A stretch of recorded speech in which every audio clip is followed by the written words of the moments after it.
Estimado, mirim doce. Problemaço. Tá? Voltamos naquela velha história. Muita chuva. Eu fui uma vez lá, tá? O que consta, claro que o grande problema foi cair uma barreira, interceptou uma drenagem, um rio, isso formou uma barreira, e isso estourou e veio meio de repente. Mas foi excesso de chuva, a geologia deles não é muito diferente da nossa, tá?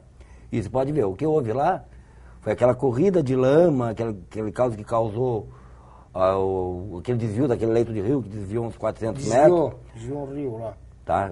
Aquilo eu tive em loco, mas aquilo tudo, porque dá força da água. Aí ela desvia, né? Desvia. Ela onde acha um caminho, ela vai, né? Onde ela acha um caminho. A força da água é impressionante. É impressionante, a força né? da água. Tá? Então, lá foi a mesma coisa. Ocorreu algum deslizamento numa estrada, pelo que me consta, eu não tive em loco, então não posso falar assim com propriedade. Com propriedade. Mas o que a gente conversou foi um corte numa estrada que caiu e acabou trancando uma drenagem. Isso represou. A represa fez uma barragem. Quando estourou, ela desceu que nem louca. Que é difícil acontecer aqui, mas se acontecer um problema desse, uma barragem também formar uma grande quantidade de água estourar, isso pode... O nosso é mais difícil porque a nossa bacia, os rios de lá são os rios mais encaixados, são rios menores. A nossa daqui é diferente de Mirim Doce, então? Não, é que pra gente, pra você trancar tudo essa bacia que nós temos aqui, vai ter que... ela é grande, né? É grande, nós temos uma grande extensão de planície de inundação de plástica plana até chegar. Lá é um lugar que era mais ou menos em V, que caiu e barrou. Porque se caiu um pedaço de rocha da encosta aqui, vamos supor que lá não tivesse gente, ela vai bater, vai sair pelo lado, porque nós temos uma grande planície de inundação. Lá onde caiu não, era um vale estreito. Aqueles vales encaixados e tal. Que caiu, que conseguiu represar, porque na região de Rio do Sul, aqui nós temos as grandes planícies, que aqui nós habitamos, aqui na agronômica eles plantam arroz. Plantam arroz, claro, claro. Então esse problema de acontecer aqui já é muito mais difícil, claro, claro. Ô, estimado, a gente se depara, né, agora, durante a semana aí, tornado lá nos Estados Unidos, não sei aonde, lá em... o Japão mesmo agora, com aquele tsunami, aquelas ondas gigantes, aquela coisa toda, deu aquele problema todo, a tragédia nuclear também. Esses terremotos, ondas gigantes, como é que isso se forma? Nós temos um litoral brasileiro muito grande e todos talvez muitos se perguntam, eu tenho uma casa na praia tal, eu tenho um apartamento, será que um dia eu vou presenciar isso no Brasil? A Terra, nós temos que analisar, conhecer a Terra para saber os terremotos. A Terra é formada por crosta, que é onde nós vivemos, que ela tem uma espessura, em alguns lugares, varia de 5 a 40, 50 quilômetros. O manto, que é uma parte mais viscosa, e o núcleo, que é a parte central da Terra, que seria a infusão. Isso aí, claro, é bom deixar claro que isso aí são todos estudos científicos. Não existe uma sonda que perfurou até lá. Tá? Então, a crosta, que é onde nós vivemos, é formada por diversas placas, de 10 e 12 placas, eu não me recordo bem o nome. São placas... Enormes. Enormes. Que são continentais. Porque quando se fala placa, pensa que é uma plaquinha. Não é uma plaquinha qualquer. Não, e essas placas se movimentam. Esse magma, o manto, ele está em ebulição. Como ebulição? Ele está borbulhando? Como água fervendo. Ele faz o que a gente chama de corrente de convecção, que faz esse movimento aqui. Então esse movimento vai afetando as placas, e as placas vão se movimentando. O contato entre essas placas, existem diversos tipos de contatos. O contato entre essas placas gera os terremotos. Então, é uma batida de placa, colisão entre uma placa, ou então uma placa que está, outra, sobre tensão, como se fossem duas placas aqui. Ela está sobre tensão, de repente ela dá aquela escapadinha, ela dá essa escapadinha gera um terremoto. Aí a terra treme. Aí a terra treme. Existem terremotos, existe uma escala, que é a escala Richter, que é a escala de terremoto. Então existe terremoto nas mais diversas escalas. Aquela história que no Brasil não existe terremoto é mentira. É mentira. Nós temos terremotos, mais de 200, 300 terremotos ano no Brasil. Por ano? Por ano. Só que são terremotos que são captados muitas vezes num balançar de lâmpada, ou só pelo sismógrafo. O sismógrafo é o equipamento que mede a ação de terremotos, que mede o balanço. O sismógrafo nada mais do que parece um eletrocardiograma. Ele vai, de repente apareceu um tremor de terra, a gente já deve ter visto muito em filme essas coisas do sismógrafo. E por que então, já que dá na faixa de 200 por ano de incidências pequenas, que a gente é impercebível, vamos dizer assim, E por que não acontece, então, então o Brasil é muito improvável de acontecer um terremoto com grandes proporções? Não é que é improvável, ele é mais difícil. Por quê? Como nós estamos na placa sul-americana, nós temos para o lado do Chile, em Contado do Chile, tem uma placa que chama de placa de Nazca. E essas placas se encontram bem próximo do limite do Chile. Então os grandes terremotos e coisas que têm ocorrido, ocorrem no Chile, porque eles estão na borda da placa. E nós estamos, graças ao bom Deus, mais uma vez foi brasileiro, nós estamos no centro de uma placa. Então você imaginar um movimento de uma placa balançando, e nós estamos no centro, quem está nas bordas é o que sofre mais. Nós estamos no meio. Nós estamos no meio. Isso é um dos tipos de terremoto. Alguns que têm ocorrido no Brasil são acomodações de camada, como ocorreu no norte do Paraná, quando foi construída a Itaipu. Foi aquele volume enorme de água, a rocha embaixo pesou, todo aquele volume, peso, densidade, acomodou a camada. Aquilo gera um balanço. Mas é um terremoto, porque o terremoto não necessariamente pode ser associado a falha, a vulcão, coisa. Ele pode ser por acomodação. Uma região de calcário que solubiliza, que cai o negócio e pode gerar um sismo. Tá. Esse sismo, o que é o sismo, então? Sismo é um terremoto. É um terremoto, sismo é um nome abichalhado para terremoto.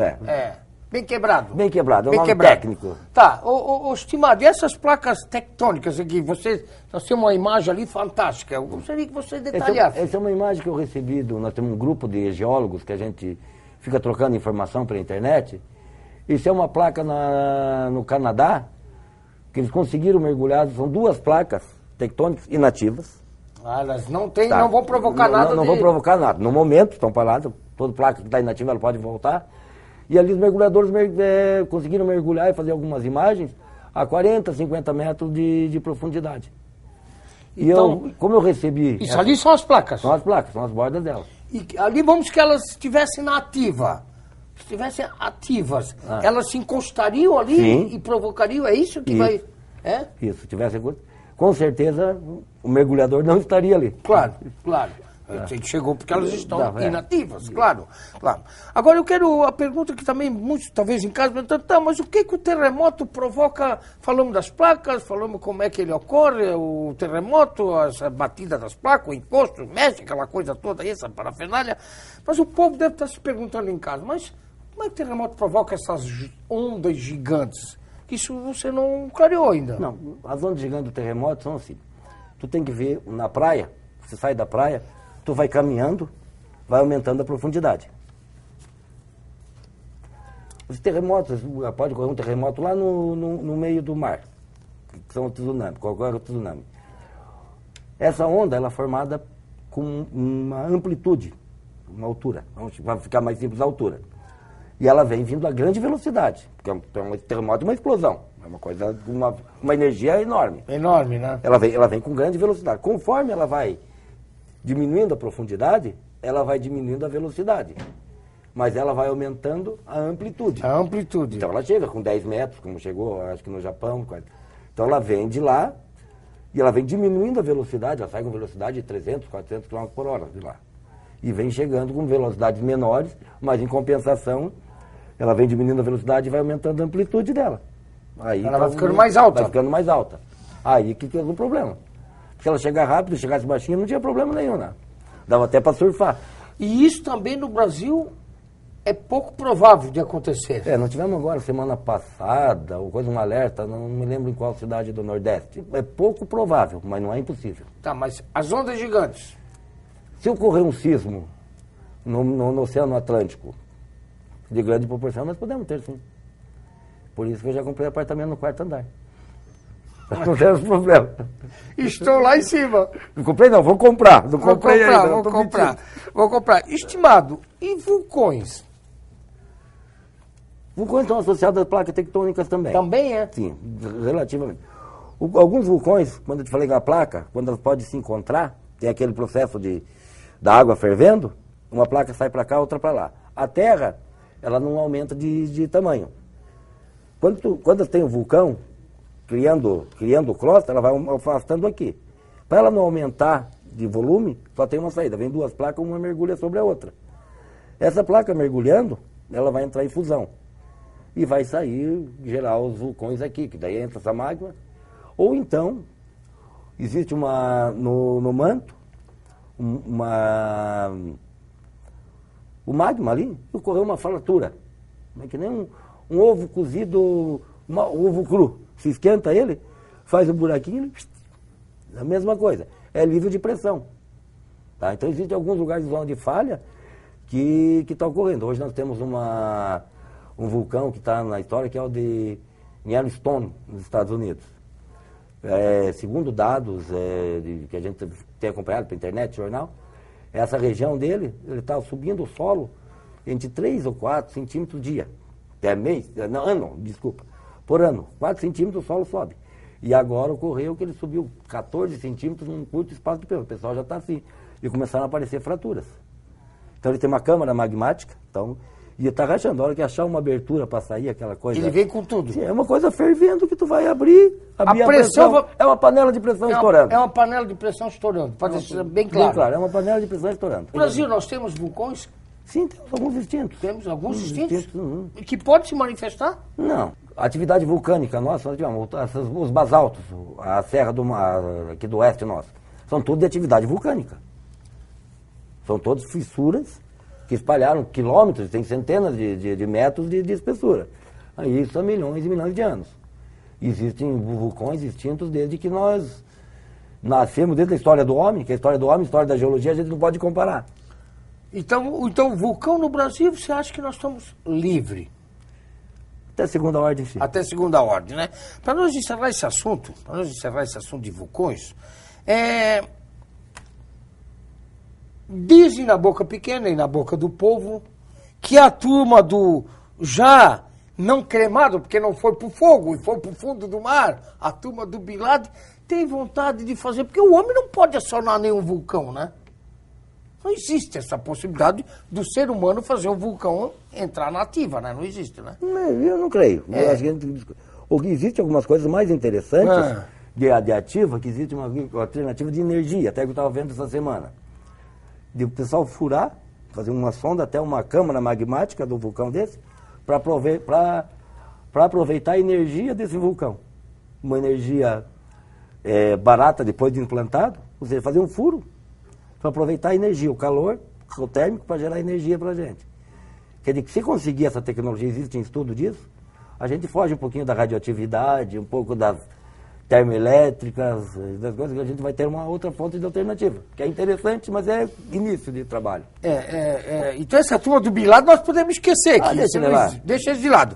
Então, eu sou obrigado a vir porque passou batido antes. Você faz uma radioatividade. Uhum. No Japão, aquela usina nuclear, isso também foi provocado pelo aquele tsunami, claro, né? Pelas ondas gigantes. Sim. As placas fizeram com que aquela lambança ocorresse, tá? Que hoje não se fala mais nada também?